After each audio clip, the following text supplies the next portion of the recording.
মার ব্যাপারে একটু বলি। মা লাস্ট এসেছিল বাড়িগ্রাম আশ্রমে আমাকে নিয়ে 97-এ। আমার কিছু মানুষ করা ছিল লাস্ট। চুল না মানে রাধা রমনরে যতটুকু দুধ দেওয়া পারে স্নান করানি। আচ্ছা আচ্ছা, মানে কিছু একটা ছিল এরকমই। বদরপুর এসে দইটা নিলাম, দেখি খেয়ে টেস্টটা কীরকম। তো দেখুন ভিডিও করছি কেন আমি, মানে পিছনে একটা পাহাড় আপনারা দেখতে পাচ্ছেন। দেখুন কত বিশাল বড় বড় পাহাড়গুলো, এগুলোকে কেটে 2.5 ঘন্টার মতো ট্রেন লেট। তার জন্য দেখুন 3টা বেজে গেছে এখনও বদরপুর। তো S5 73 74 75 এটাই আমাদের সিট। গুড মর্নিং, কেম ছে my lovely viewers and welcome to my blog. তো এখন আছি ডিপু স্টেশনে, সুখবির জন্য ওয়েট করছি। তারপর এখান থেকে যাব লামডিং। আর লামডিংয়ের ট্রেনটাও আজকে লেট আছে, 2 ঘন্টার মতো লেট আছে। তো ওখানে গিয়ে বসতে হবে। মা দিদিকে নিয়ে এসেছি, দেখি কখন আসে ট্রেনটা। জাস্ট চেক করলাম অ্যাপসে, তো দেখালো যে ধানসিঁড়ি আছে। তো সঙ্গে থাকবেন, সব কিছুই দেখাবো, কোথায় যাচ্ছি কী কী করছি। আশা করছি আপনাদেরও সবাই ভালোই লাগবে। তো জাস্ট এসে পৌঁছলাম, 7:30 হবে এখন টাইম। আর আমাদের লামডিং থেকে যেটা ট্রেন যাবে বদরপুর, ওটা লেট আছে 3 ঘন্টার মতো, মোটামুটি 10:40। তো অপেক্ষা করতে হবে, তার বাইরে তো রাস্তা নেই। আর এখন বসে আছি ওয়েটিং হলে। তো আপনাদের একটা জিনিস আমি দেখাই, এটা হলো ওয়েটিং হল, বাট এটাকে পুরো ডাস্টবিন বানিয়ে রেখেছে।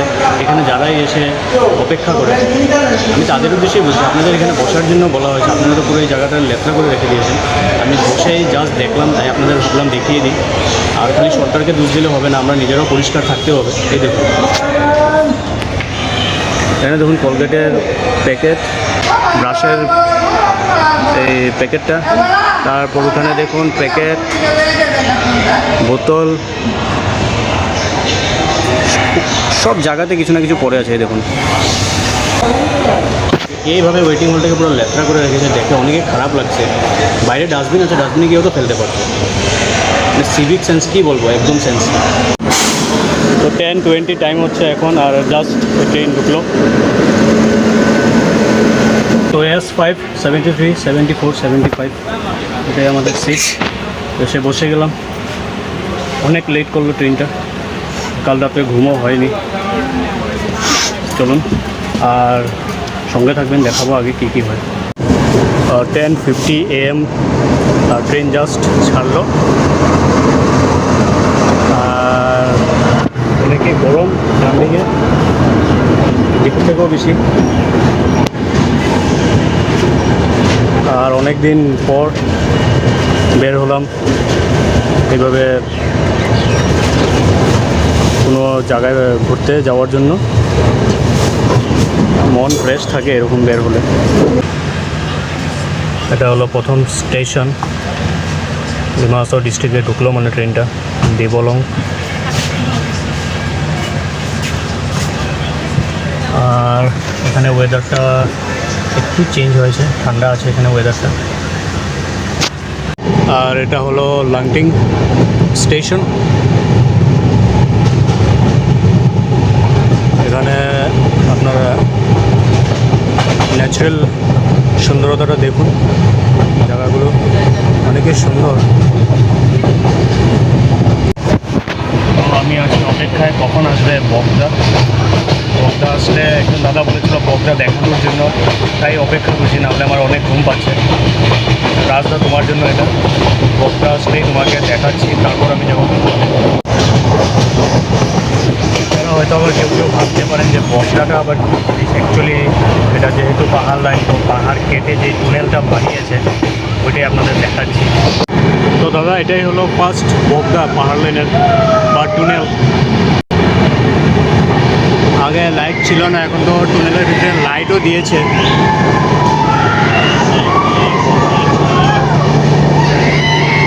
অনেকটাই বড়, অন্ধকার থাকতো, এখন লাইট আছে।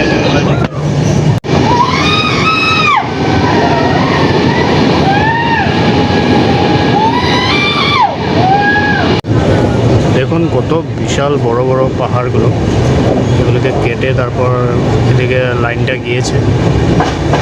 দেখে মনে হচ্ছে সব স্লেট মাটি। আর এখানে দেখুন দূর দূর পর্যন্ত শুধু ফরেস্ট।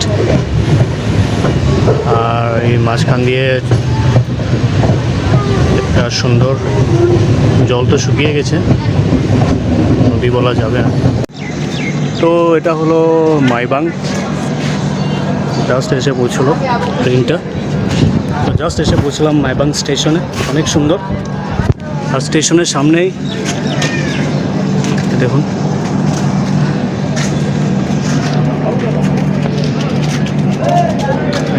পাহাড়ের নিচে ঘর। এই মাইবাং স্টেশন পার হয়ে এখানে রাধারমণের একটি মন্দির। এই যে তো এটাই হলো সবচেয়ে বড় টুনেল পাহাড় লাইনের। আই থিঙ্ক এটা 5 নাম্বার। অনেক সময় হয়ে গেল, মোটামুটি 5 মিনিটস হয়ে যাবে। ট্রেন পুরো রানিংয়ে চলছে। আর দেখুন পুরো ট্রেনের ভিতরে অন্ধকার হয়ে গেছে, অন্ধকার না, লাইট জ্বলছে, তাও দেখুন।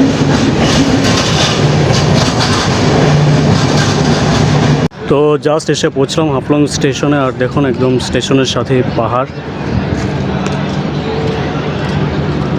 অনেক সুন্দর। পুরো পাহাড়ের মাঝখানে স্টেশন। তো দেখুন ভিডিও করছি কেন আমি, মানে পিছনে একটা পাহাড় আপনারা দেখতে পারবেন, অনেক সুন্দর। একদম স্টেশনের সাথে, পুরো স্টেশনটাই পাহাড়ের মাঝখানে, অনেক সুন্দর।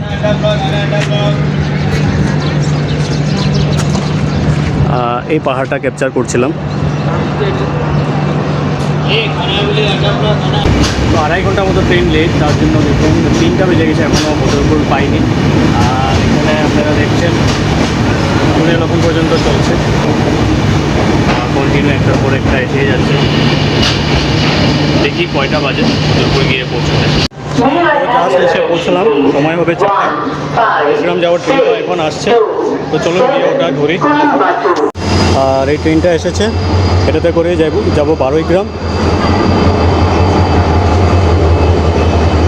বদরপুর এসে দইটা নিলাম, দেখি খেয়ে টেস্টটা কীরকম। আর অনেক পোস্টে ট্রেনটা পেলাম, দেখি আর কত সময় লাগে এখান থেকে ছাড়তে। তো জাস্ট এসে পৌঁছালাম এখানে করিমগঞ্জ জংশন। আর সাথে দিদিও এসেছে শিলচর থেকে। আর আমার মার ব্যাপারে একটু বলি। মা লাস্ট এসেছিলো বাড়িগ্রাম আশ্রমে আমাকে নিয়ে 97-এ। আমার কিছু মানুষ করা ছিল, তো চুল দেওয়ার জন্য এসেছিলো। আর এখন লাস্ট চুল না, মানে রাধারমণরে যতটুকু দুধ দেওয়া পারে স্নান করানি। আচ্ছা আচ্ছা, মানে কিছু একটা ছিল এরকমই। আর আজ 2026 মে মাসে মাকে নিয়ে এসেছি, মানে 29 ইয়ার্স 97 26 29 ইয়ার্স পর আবার মা আসলো। আর জাম্বু এসেছে। আর এখন ওই আগে থেকে ইঞ্জিনটা চেঞ্জ করবে, ওই আগের ইঞ্জিনটা চেঞ্জ করে ইঞ্জিন আবার লাগবে ওইদিকে, আবার ব্যাক হবে আগের দিকে যাবে। মানে বাড়িগ্রামের রাস্তাটা গিয়েছে এইদিকে, আবার এদিকে যাবে।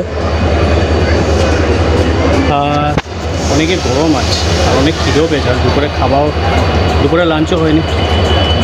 গিয়ে যদি প্রসাদ খেতে পারি তাহলে ভালোই হবে।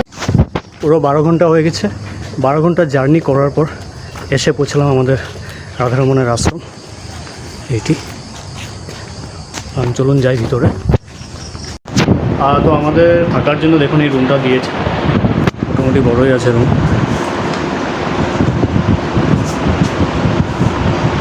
আর ফ্রেশ হয়নি তার, তো অনেক টায়ার্ড হয়ে গেছি। আর টাইম হবে 9:45 PM। কাল সকাল 10টার সময় হবে দীক্ষা। আর গতকালকের যে ভিডিওটি ছিল ওটা এডিট করে আপলোড করে দিয়েছে, আপনারা দেখে নেবেন। বেশি বড় ছিল না গতকালকের ভিডিওটা। বাট আজকে যে ভিডিওটা বানিয়েছি ডিপু থেকে স্টার্ট করে একদম 12 গ্রাম রাধারমণ আশ্রম আসা পর্যন্ত, এই ভিডিওটা বড় হবে। এটা আপনারা দেখবেন ভালো করে, আশা করছি আপনাদেরও ভালোই লাগবে। আর কাল আরেকটা নতুন ভিডিওর সাথে আপনাদের সাথে দেখা করছি। শুভরাত্রি।